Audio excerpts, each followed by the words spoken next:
Today on People Now, only this week's People cover story shares the inside scoop of how Queen Elizabeth has been training her grandson Prince William to be king ever since he was born. We go inside Fergie and Josh Duhamel's split, why she says things were getting a little weird while promoting her new album. Kevin Hart's alleged accuser in that sex extortion scandal steps forward with a high-powered attorney. Cheryl Burke reveals how she's doing things differently than Abby Lee Miller on Dance Moms. Plus, being around him on the show is not dissimilar to what you see now with him, which is you never know what he's going to say to you. Country superstars Big and Rich are talking Trump, new music, and living life to the fullest. And the cast of Fuller House reveals how they landed on a nickname for Uncle Jesse, John Stamos. My fingers got caught in air. I was like, man, you put this stuff in thick. Plus, model and body activist Tess Holliday joins us live.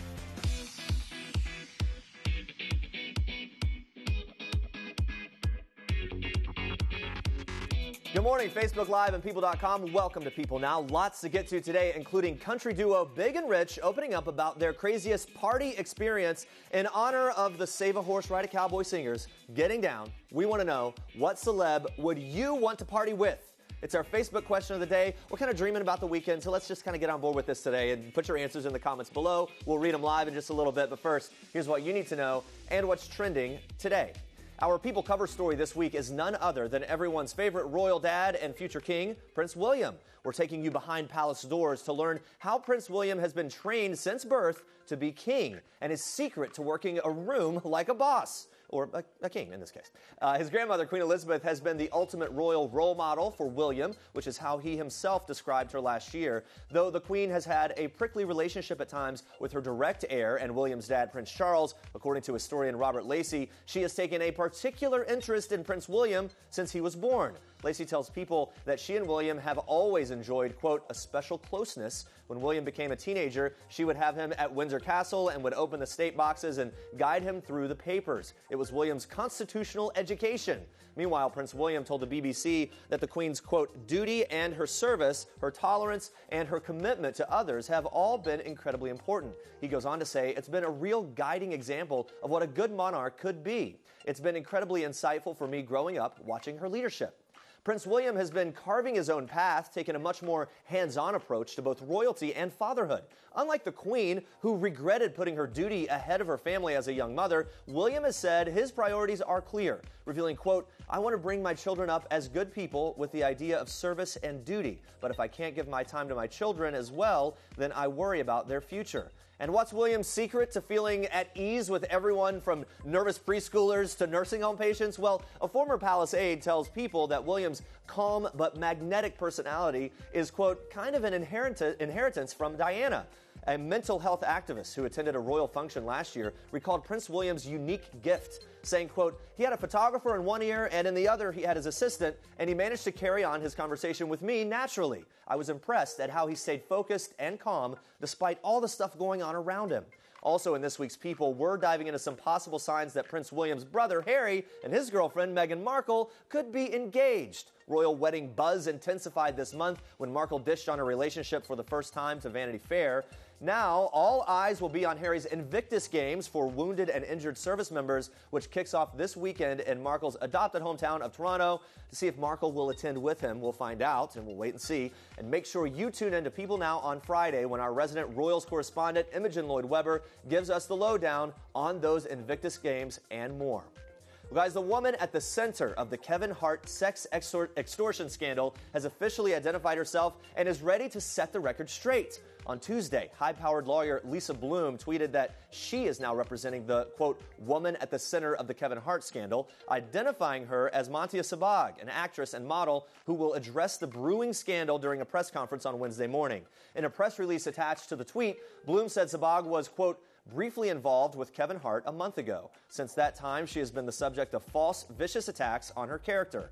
The tweet comes after Hart revealed an alleged extortion attempt against him in an emotional apology video to his pregnant wife, Aniko Parrish, and his children. In the video posted to Instagram, Hart claimed that there was someone who was trying to make, quote, financial gain from his misbehavior. Reports surfaced over the weekend that federal officials are investigating an alleged blackmail attempt that reportedly includes a sexually provocative video of Hart. TMZ previously reported that FBI agents believe they know the identity of a person who allegedly demanded money to not leak the video, which allegedly features Hart getting close with Sebag at a club and then in a bedroom. The outlet also reports that Sebag is 27 years old, lives in Long Beach, California, and works as a stripper. Sources tell People that Kevin's wife is supporting her husband amid the allegations and that there's absolutely no divorce talk. Stay on People.com as this case continues to develop. Well, guys, fans are still reeling over Fergie and Josh Duhamel's shocking split after over 8 years of marriage. But the former Black Eyed Peas frontwoman is finally breaking her silence on why they decided to go public with the breakup, revealing, honestly, it was just getting a little weird for us with all the romantic questions. Fergie, who's been busy promoting her new album, Double Duchess, went on to talk about her relationship with Josh today, adding, "We're great friends, we love each other so much, and it just got to the point where it was getting a little weird. There's no perfect time, so we just decided to do it." One thing that isn't weird is co-parenting their 4-year-old boy, Axel. Fergie tells People the couple wanted to adjust in private first, revealing it was Axel's school that helped ease the transition. She says, quote, "We have a co-op, so Josh and I would walk to Axel's school several times before the school season, so I get to learn from the teachers and see how he reacts in a group of friends that he knows. And I get to help out and serve them snacks and clean the dishes and read the stories with our costumes. I love it. I love that part of it all." According to one music insider, Duhamel recently moved out of their Los Angeles home, going on to say, quote, "They were disagreeing a lot and didn't want to expose their son to that kind of life. It's sad, but they want to do what is best for their son as well as themselves." After officially announcing the split, the pair both stepped out without their wedding bands, Fergie performing at a Rio de Janeiro music festival on Saturday, while Josh stepped out solo in LA. Sources close to the couple say the split was a long time coming and that Fergie is ultra focused on her career. One insider revealing she wants to be out on the road doing her thing while he is more chill. They clashed for a long time before they did anything about it. And just a few months ago, Duhamel revealed how much he enjoyed spending time with his wife, saying in an interview with Haute Living, "We genuinely like each other. We have a lot of love for our son and have a good time together." But sources say their fun-loving spirits weren't enough to save their marriage. One revealing family life was a big factor in the split, explaining Fergie loves being a mom. She loves being a performer. This was one of the issues for them. Fergie feels very lucky to be a mom, but she wants to keep focusing on her career, and that would be hard if she got pregnant again. Moving on to this, Janet Jackson's brother Randy Jackson is exclusively opening up to People about his sister's shocking divorce battle. In the interview, the pop star's brother claims that Janet wants her ex, Wissam Almana, to stay in her 8-month-old son Issa's life, saying, quote, "Janet wants Issa to have a mother and a father." But Randy reveals that the divorce has not been easy for his sister, telling People there's a lot of pain. Janet's been through a lot with her divorce. Randy also claims that towards the end of Janet's 5-year marriage and throughout her pregnancy, Almana was, quote, verbally abusive, repeatedly calling her names, and that he made her feel like a prisoner inside their London home. Lawyers for Almana have responded to Randy's claims with a comment reading in part, "The breakdown of his marriage to Janet Jackson is a cause of great sadness to Mr. Almana, and it is the well-being and privacy of their son Issa that remains his sole focus." Randy claims the two are going to couples court proceedings to figure out a co-parenting arrangement for Issa, who is currently on tour with Janet. The beautiful Cheryl Burke has not only returned to the Dancing with the Stars stage, but has also taken over for Abby Lee Miller on TLC's Dance Moms. The busy 33-year-old opened up to People about stepping in Abby's infamous shoes, saying the Dance Mom girls were traumatized by Abby Lee Miller. "I want to make sure they don't lose their love of dance." As for her style of teaching, Burke says she's strict but also knows how to approach certain situations, revealing, "I don't yell. I understand how these kids feel pressure living in the spotlight. I helped them get ready for the real world and gave them things to work on rather than criticizing how they look or other things they can't change." You go, Cheryl. She seems like a very positive voice. She does. All right. Good morning. Let's check in with Facebook Live. In honor of Big and Rich, we're talking the celebs you'd want to party with. Catherine says Matthew McConaughey. Debbie says Steven Tyler. Okay. A lot of great stories probably. Yeah, probably. Shannon says Usher. And Kimberly says Donnie Wahlberg and Jenny McCarthy. Love them. Okay. We love them too. And we do. want to know who else you love. Keep the Facebook comments coming in. We'll check in with you again soon. But first, Andrea, more for us in Star Trek. Yes, Jeremy, that is correct. We are kicking off off Star Trek with some cute news from the world of country. It looks like Lauren Akins has a new assistant for when she goes to the salon. The mother of two and wife of country star Thomas Rhett debuted her new short haircut on Instagram yesterday, along with a photo featuring the couple's 21-month-old daughter, Willa Gray. She joked in the caption, quote, "Willa Gray got into my scissors this morning." Akins, of course, went on to reveal the truth that her cute new do was the work of the Dry House in Nashville. Akins chopped off over a foot of her hair total and plans to donate her tresses to Pantene's Beautiful Lengths campaign to create real hair wigs for women with cancer. Akins and Rhett have been doing their best to balance family time with the singer's grueling promo schedule since adopting daughter Willa Gray from Uganda in May and welcoming baby Ada James on August 12th. Well, a very busy family. We're happy to see Lauren taking a little time for herself. You deserve it. All right, watch this. The best thing is when you're doing an interview and John's there and you go, "Boy, you all look so young, especially you, John." And we're like, "Oh, okay, fine. We're just liver So there was that jealousy part of the bromance that you were asking about. Come on, it's hard not to get jealous of John Stamos. Regardless of their competitive nature, the men of Fuller House have no problem showing off their bromance. But it actually wasn't love at first sight for the trio. Watch this. For the first 4 years, John and I didn't get along that well. I was kind of an acerbic comic. I was married. John was a teen idol that had gone on to, and he's a really good actor, and we both learned a lot from his acting chops and stuff. But he had, different ladies tramping through the studio. What is happening with this interview? I don't know. I'm staying on track. So, keep it right with it. We weren't that sorry I tramped. Traipsing through. Traipsing. Oh, yeah. Oh, but they were tramping. Yeah, right. I see what you did. I do see what you did. But the first 4 years, of the old show, we weren't as close, and then we became like brothers. Traipsing, trampsing, same thing. I think it's safe to say the cast of Fuller House really is one big happy and hilarious family. And since Uncle Jesse wasn't on site for the interview, the rest of the crew decided to reveal all the secrets about that famous John Stamos hair. Watch. He goes through phases where the hair does not get washed, by the way, and I think that is part of the secret, that sometimes it has its own... It builds up the oil and the residue grease. Can do its His thing. nickname is Mud, because back in the day when we would do scenes, we would always slap each other in the head, and one day my fingers got caught in his hair. I was like, "Man, you put this stuff in thick, it's like mud," and it just stuck. And so now it's Love them. And those are your Star Treks for today. All right, guys, stay with us. Jake Gyllenhaal is opening up about his love life and how he is ready to have a family of his own. Plus, outspoken model and body activist Tess Holliday joins us live this morning. Stick around. This is King Cutie in People. His Royal Highness Prince George Alexander Louis of Cambridge. These are George's parents, George's home, his Nana, the Queen, and his staff of 644 Englishmen. This is George's dog Lupo, who inspired his favorite book, The Adventures of the Royal Dog Lupo, one George will share now that he's a big brother. People. The details make the story.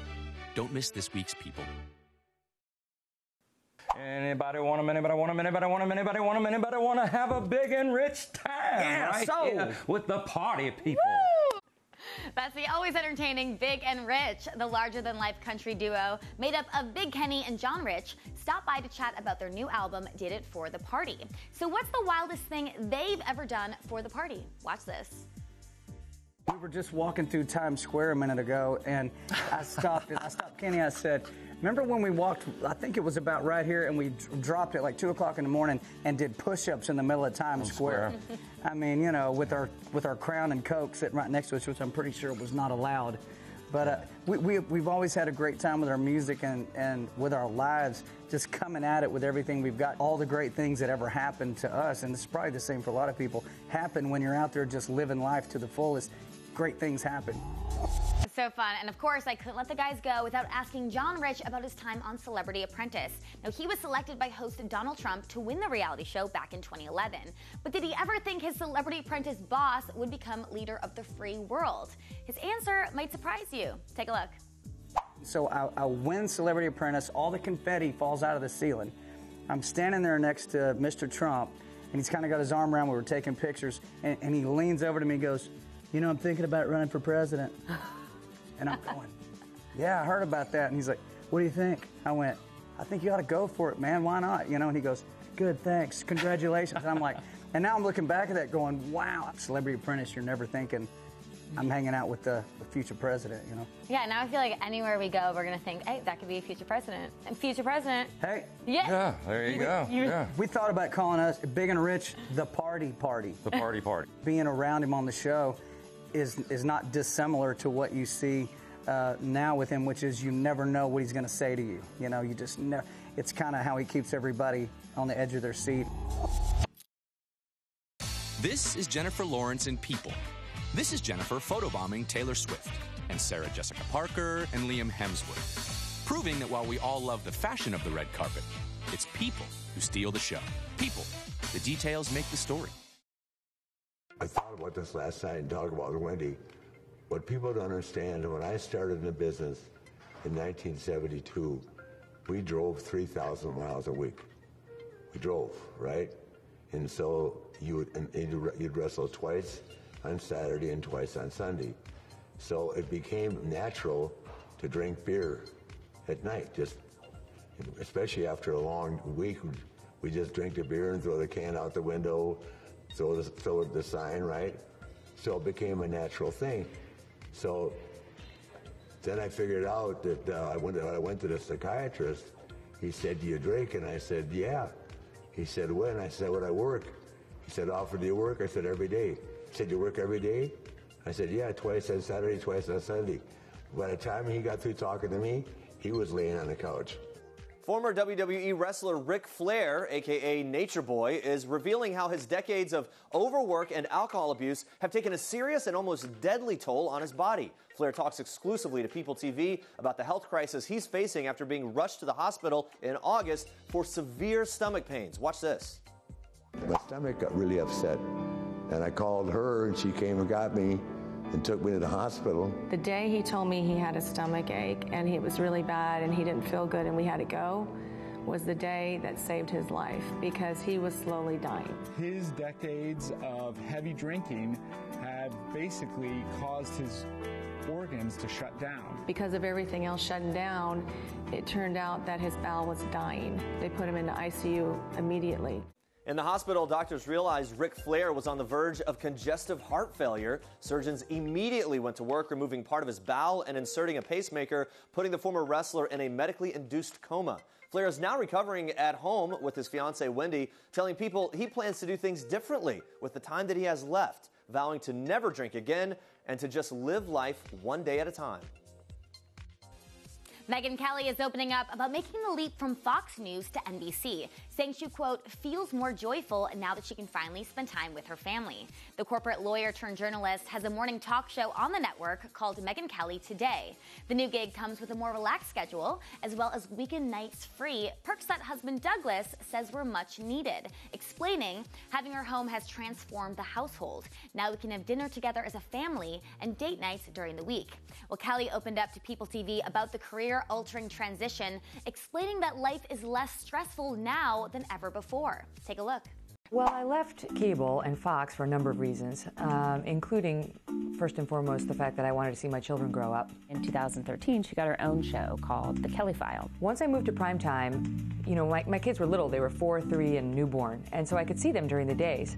But 3 years into it, 2 out of 3 were at school the exact hours that I was at home, and then they'd get home around 3:30, which was right when I left to go do the Kelly File. I hadn't tucked my kids in on a weeknight in 3 years. Even when she wasn't at work, it was what they would talk about when they were together. It's the nature of the job that when you come home after doing a broadcast like the Kelly File, your mind is on what you've broadcast. I remember when the whole Benghazi thing was happening. It was Benghazi 24/7 if you're in the cable news environment. My mom is always a good benchmark for what most people are actually coming across. And so I remember seeing her like, what do you think about Benghazi? And she's like, what's going on in Benghazi? She didn't love politics. She's not a political junkie, and that was what her role was, politics all the time. The subject matter was not really true to my soul. While it's always hard to leave a place you know, a place where you sort of grew up, a place where I have so many friends who I still care deeply about, I am not a political animal and never have been. We've talked about it a lot, and there were so many reasons to make the change. It was just a confluence of events that really was, I think, the universe telling me to make sure I'm happy and having enough joy in my life and doing what I'm supposed to be doing. And the answer just was very clearly no. So I made a change. Guys, after lying low in the wake of some very high-profile relationships in his 20s with a few people you may have heard of like Kirsten Dunst, Reese Witherspoon, and Taylor Swift, Jake Gyllenhaal is back in this week's issue of People, opening up about his love life, settling down, and his plans for the future. When asked whether rumors about those relationships ever get annoying, the actor says, quote, "No, I think everybody knows what is true. I've learned to have a real sense of humor about things. There will always be opinions. I think I've made my peace with that." The 36-year-old goes on to admit that he does see himself settling down and having a family sometime in the next 10 years, and that his sister, Maggie Gyllenhaal, and her husband, fellow actor Peter Sarsgaard, are the kind of parents he aspires to be. But does being an uncle to Maggie's 2 daughters get him excited to become a parent himself someday? Well, not so fast. Gyllenhaal jokes, quote, "There are moments when it does make me excited, and then there are moments when it doesn't. They are the most amazing girls, but then there's sometimes when I'm like, okay, cool, bye guys, go enjoy yourselves. It's fun to send them home with a lot of candy, a little payback for being the sister who made me perform weird shows at our parents' dinner parties." There you go. Gyllenhaal is currently promoting his newest film, Stronger, about Jeff Bowman, a man who lost his legs in the 2013 Boston Marathon bombing. Gyllenhaal sat down with Entertainment Weekly at the Toronto International Film Festival to give his take on what it was like to portray a real-life character with such a powerful story to tell. Watch this. Meeting Jeff was probably one of the most intimidating things that I've done in my life and definitely my career. I knew nothing I was going to do was going to come close to what he experienced. I sort of knew that from the beginning, but I knew I was going to try as hard as I could to get as close as possible. Some of the stories of Jeff's healing and the relationship between Jeff and Aaron and how they got through things together are so moving that to know that they happened in real life and then to do them, in a scene, it made me nervous. It made me nervous every time Tatiana and I got into any of those scenes together. His story and what he went through and what he goes through every day, what he has become as a result of that event, it's beyond words, So to try and portray that, it feels like I feel grateful, but I also have always felt the pressure. So I was really nervous. Yeah. You guys correct. Okay. Model and body activist Tess Holliday has been making waves in the fashion world with her say-it-like-you-mean-it attitude and unapologetic confidence, and we love it. Yes, and now the stunning fashionista is about to release her very first memoir, The Not-So-Subtle Art of Being a Fat Girl, Loving the Skin You're In. The book is our Toyota People Pick of the day, and joining us live is the newly minted author herself, Tess Holliday. Good morning, how are you? I'm good. It's so great to have you back. Thanks. And we were just talking about this back in the day when you were first on People Now, and now fast forward to this, the book, everything's going great. Yeah. Congratulations. I'm so happy to be here, and look, I'm glad people still care about me 3.5 years later. We definitely do. Let's start off with the title of the book, The Not-So-Subtle Art of Being a Fat Girl. It's very straightforward, to the point. Why did you choose that title in particular? Well, look, I'm fat. There's no shocker there. And I just thought, why not put it in the title? It's going to get people's attention and hopefully steer it in a more positive conversation. Yeah, is it kind of an effort? Do you want to destigmatize the word fat? 100%, because it's how I describe myself. It's a descriptor. It's an adjective. It's how I choose to describe my body. So I thought, why not have fun with it? Why not kind of shock people? It's kind of what I've been about, and make people hopefully laugh and help people. Yeah, I love that you do that on your Instagram too. With that picture right there, and you're like, yeah, someone said I was fat, and exactly. You're like, what's up? Exactly. Speaking of all that, you recently made headlines by bluntly stating on Instagram, here it is, fat people have sex, a lot of it, and it's really bleeping good. The quote's also in your book. It's the quote from my book, Is it silly that people think the opposite? Yeah, people just think because you're fat or plus size that we are not getting it like everybody else. And we are. I mean, I'm tired, so it's maybe not as often as I wish. But look, we do, and we feel sexy, and that's all about we just want to feel sexy and seen, and it's good that people hopefully listen. Yeah, now you talk about some pretty serious topics in this book: abuse, toxic relationships, bullying. If you could go back and give yourself a pep talk when you were going through some of these difficult times, what would you say? I would just say, look, it gets better. The people that are being mean to you aren't going to be around or matter when you get older. And also that's insecurities from people being children. But sometimes that happens when you get older as well. But I would just say it gets better, and to keep working at it. Another thing you also talk about, you get very real about your relationship with your father. You've been through a lot of pain with that. What's one thing that you wish your father had done or said for you before that he didn't? I just wish my father would have supported me, and like, I know you're a parent, and it's hard to sometimes be objective with your kids, but I think it's important to listen to what they're telling you, and maybe if you don't agree, as long as they're not hurting themselves or someone else, just support them and love them. Well, what do you think it would have taken or would take to restore that relationship? Look, maybe just an apology. I love my dad, and I didn't write the book to hurt his feelings, but it was my story, and I thought it was important to share it because I knew it would help other people. But I think there would have to be I'm sorry, and maybe just start from there.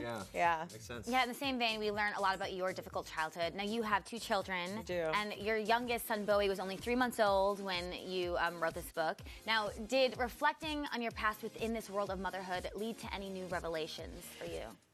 Maybe that I just need to sleep more. I think all of us feel that way when the kid comes to the picture. Yeah, you know, it was nice to actually see where I was at with Bowie and then with my older son Riley, and I'm incredibly grateful to have the life and stability that I have, and to be able to help people, and I couldn't have done that previously. You posted this adorable video of Bowie jumping up and down on your suitcase. you always kind of tell it like it is. Here's what I want to know. What's the best and then the most overrated part of being a parent? I think the best part is no matter if you're having a bad day, when they smile or do something, there's nothing that joy that brings you. It's incredible. The worst thing is all the body fluids. Constantly, everywhere. It never, even when they get older, it just, it's just so much. I can't even imagine. Big mess. You were very close with your own mom. Now, she's obviously been through a lot. Yeah. She was shot 2 times by a former boyfriend when you were only 10. What did she teach you about motherhood? My mom taught me to always support your child. She didn't always agree with me. She took me to get my first tattoo, and then I kept getting them, and she hated it. And she thought I was going to grow out of this phase, and then that's why I put in the book, sorry, Mom, it wasn't a phase. But, she supported me even if she didn't always agree with me, and I think it's really important. Well, and I'm sure as a mom now, you've got to appreciate that even more, right, as it becomes real for you. Yeah. You seem to have such a solid relationship with your husband, Nick. And the thing, that's the appearance. That's what I've look at I do. Look how great. My gosh. I don't know. That's not it. Wait, that's not them. Let me move forward in what I'm going to ask. Another relationship here that you commented about. I did. You commented about this when the husband posted that he loves his wife's curvy body. You kind of fired back, stopped giving men trophies for doing the bare minimum. Do you think acts like this on social media are sort of self-serving? What was your take on that, and why that guy should not have done that? Look, I think that I'm all about a sensitive dude saying that he loves his wife and praising her body regardless. It was just self-congratulatory. It was patting himself on the back. He could have just said he loved her, and it's the way he brought her size into it that made me uncomfortable. And so, unfortunately, sometimes I need to, I don't know, it just bothered me, and I wanted to kind of educate people on why it's not okay to say things like that, I guess. No, we love that. I thought it was common sense, but it's not. Yeah, I got it. That makes sense. Yeah. All right, well, before you go, you offer up some adorable life lessons on how women can become more confident, stronger versions of themselves. I know it was Tess Holliday's advice for life. You said your favorite is you can eat your feelings, but guac is extra, which is pretty amazing and very applicable. Yeah.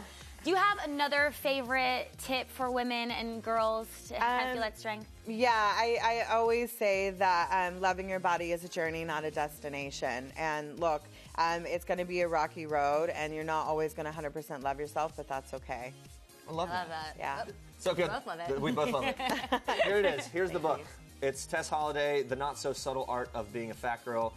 So great to talk to you. Thank and you. to continue to track along with your career and everything going on with you. Be sure to check this out. It's on bookshelves September 26th.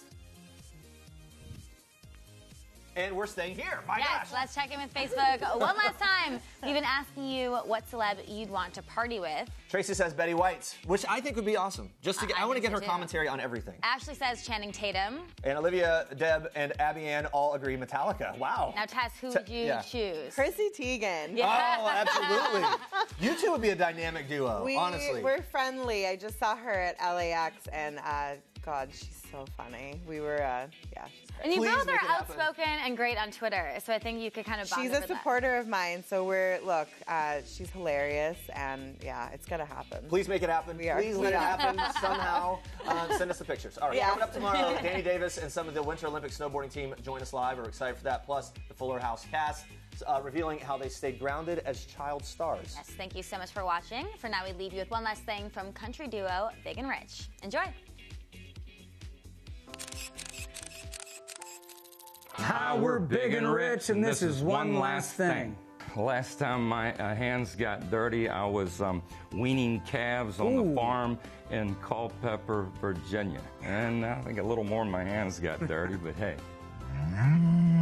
My last big splurge was I just built a 73-foot long guitar-shaped swimming pool in my backyard in Nashville. Full of beer, by the way. Last time I was starstruck was about a month ago in Nashville. I had a chance to go meet Dolly Parton. And if you don't get starstruck by Dolly Parton, you're not alive. Last compliment I received, we were just walking here, coming down the street, and this dude from a delivery van rolls down his window and goes, "Big and Rich, I love y'all's music."